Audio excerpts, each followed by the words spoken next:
Sadgurunath Maharaj Ki Jai, and welcome to Jagadambe Reads the Holy Books of India, ShrimadBhagavatam392. As you may remember, Krishna was saying how Jarasandha got so powerful. He had with him a gada, which was the gift of the Lord to him. As long as he had it, the king was invincible. But when he followed Balarama and me to the hill Pravarshana, we escaped by vanishing from the top of the hill. In his anger, he threw the gada in our direction. It broke part of the hill, and when Jarasandha tried to take it back, it would not get disengaged. A voice from the sky said that he could not get it out of the hill, and that he had lost it. Now that he is without his gada, Jarasandha is not as powerful as he once was. He can be tackled. Yudhishthira went into a deep silence, and everyone was thinking, too. Bhima was frowning with anger, and Arjuna stood up suddenly and said, "This is not a decision to be made by thinking. It should be made by the sword, by the arrow and the bow, or by mace. We are Kshatriyas, and we have never been afraid of anyone or anything.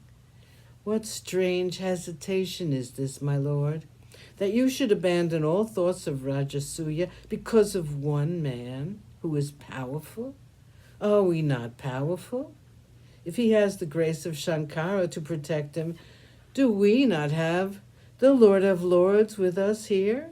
Why should you worry, my brother, when Krishna is here?" Bhima rushed to him and embraced him and said, "That was just what I was thinking. Only I can never speak. I'm still nervous in the presence of my elder brother." Everyone laughed at this naive talk, and Krishna slapped him on his back, and holding Arjuna's hand in his, he said, "I'm pleased with your talk. I think we should go to Girivraja, the fort of Jarasandha, and fight with him."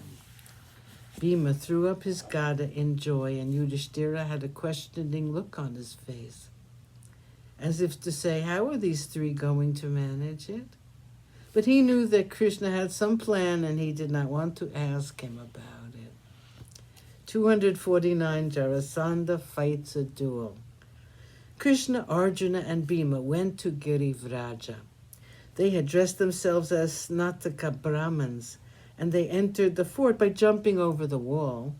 It was midday, and this was the time when Jarasandha, who was an ardent devotee of Mahadev, would finish his puja of the Lord, and then would honor the yachakas, those who had come to him for favors. These three from Indraprastha went to the courtyard where the yachakas had assembled. Jarasandha entered the courtyard. They went promptly to him and said, "We've come from a great distance, and we have hopes of our wishes being granted by you. Please grant us our wishes." Jarasandha stood staring at them, and he spoke not a word. They continued, "Nothing is unbearable for the patient. Nothing is impossible or wrong for the wicked. For the givers, there's nothing that cannot be given. For those who are blessed with the gift of looking on everything and everyone as equals, is there such a person as a stranger? If there is such a person who is capable of giving and does not acquire fame and a lasting name by giving what has been asked, such a person is indeed pitiable and to be condemned too.